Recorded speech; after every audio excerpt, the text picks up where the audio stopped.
Live from 10 News, this is the Now San Diego. The immigration debate rages on this Friday afternoon while we wait for Congress to vote on a solution. Good afternoon, I'm Kimberly Hunt. And the big developments today, ICE officials asking for up to 15,000 beds to detain immigrant families.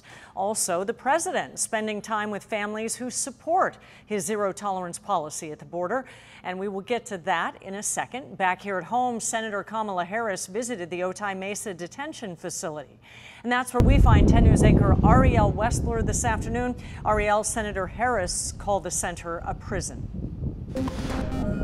And Kimberly, that's right. Senator Harris was very frank about this. She said she's toured a lot of prisons when she was a former prosecutor and said, make no mistake about it, this is a prison. She says that America can do better than this and called on the administration to change its misguided policies. Now, Senator Harris toured the facility this morning. She spoke with mothers inside who she says told her they feel alone in this fight, many of them separated from their children at the border. They also told her phone calls cost them 85 cents a minute and they're only paid $1 a day for the work they do. Outside, organizers from the ACLU and other groups marched and shouted to stop what they call human rights violations.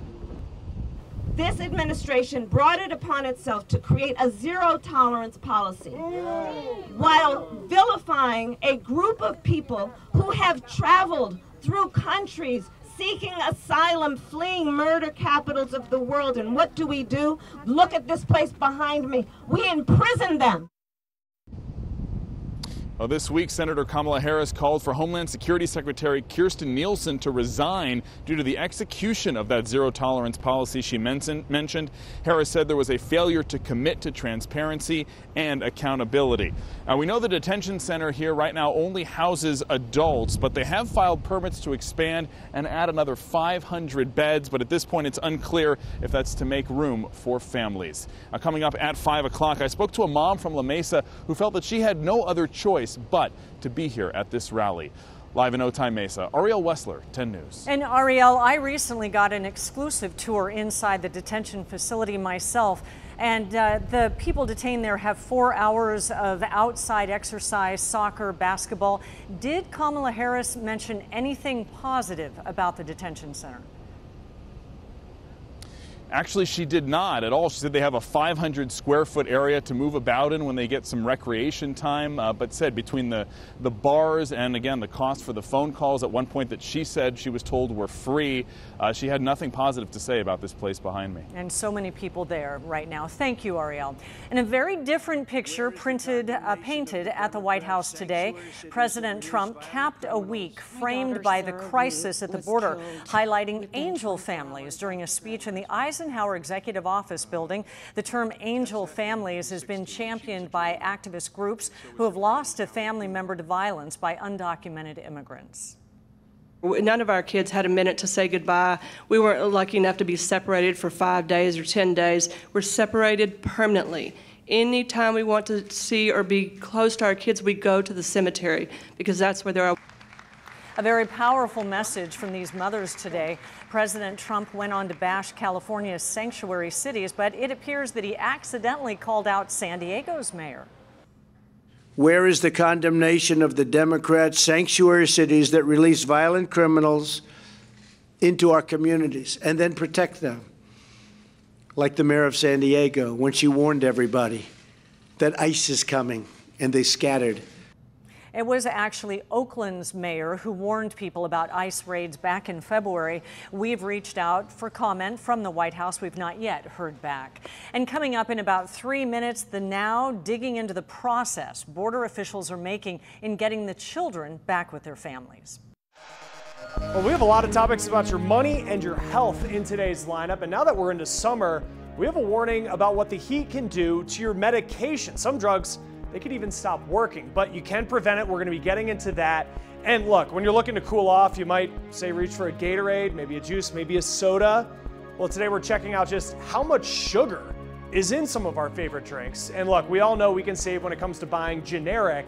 Some things, though, are better than others. We have a list for you on that. And a little later, powerful story, a first for the NYPD. This police officer fulfilling a dream that after 9/11 seemed out of reach, but she has a powerful story, and it's just ahead on this Friday afternoon. We look forward to all that. Thank you, Chris.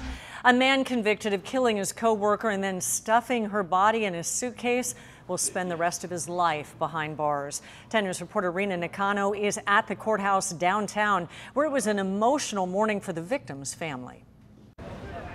I spoke to the Haynes family moments after leaving the courtroom. I spoke to the mother, Shirley, who said she is just so glad it is finally over. The defendant is committed to the Department of Corrections for the term of life without the possibility of parole. Again, that was life without the possibility of parole. Joshua Palmer sat in the courtroom with a blank stare as he was told he would never see the light of day for the rest of his life. Previously, a jury had convicted him of raping, killing, and stuffing 21-year-old Shauna Haynes in a suitcase back in April of 2016. They were co-workers at the spaghetti factory. Today, he made a crying plea to the judge minutes before, stating he was still innocent of the crimes and that the justice system failed him. He said he loved her and that the sex was consensual, but accidentally strangled her. He admitted to panicking and stuffing her in the suitcase and lying to police for fear of a wrongful prosecution. Shauna Haynes' teacher, sister, and mother also held a photo of Shauna making emotional final remarks. They talked about charming memories of when 4-year-old Shauna was adopted by the Haynes family, tales of losing her first tooth, and now how much they will miss not having her around. For the rest of my life, I never thought I would not have you by my side, and that hurts. Instead of us sharing those moments now, it will be Shauna would have loved this. The judge told Palmer she was disappointed in him for not owning up to the crimes. He does have 60 days to file for an appeal. Reporting in downtown San Diego, I'm Rena Nakano, 10 News. Emotional reunions just like this one here. They're starting to happen after President Trump ended the policy of separating families at the border. Now, this comes as the president is telling Republicans today they should stop working on a plan for immigration, at least for now. The Now's Corey Rangel tracking these new developments.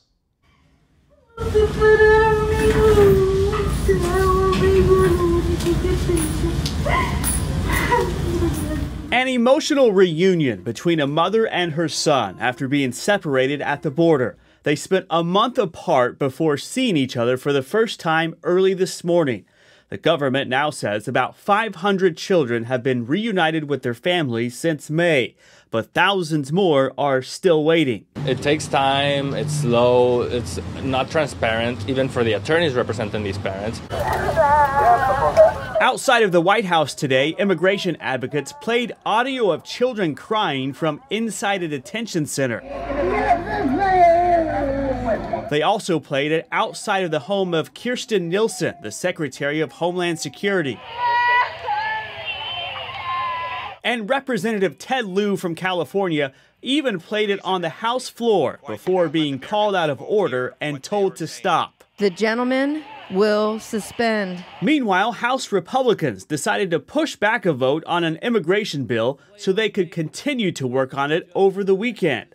The bill addresses several issues, including family separations, border funding, and Dreamers, those undocumented immigrants brought to the U.S. as children.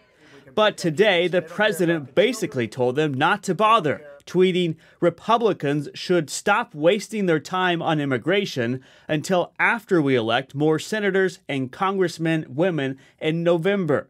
Despite this, Republicans say they still plan to push for a vote next week. For the Now, I'm Corey Rangel.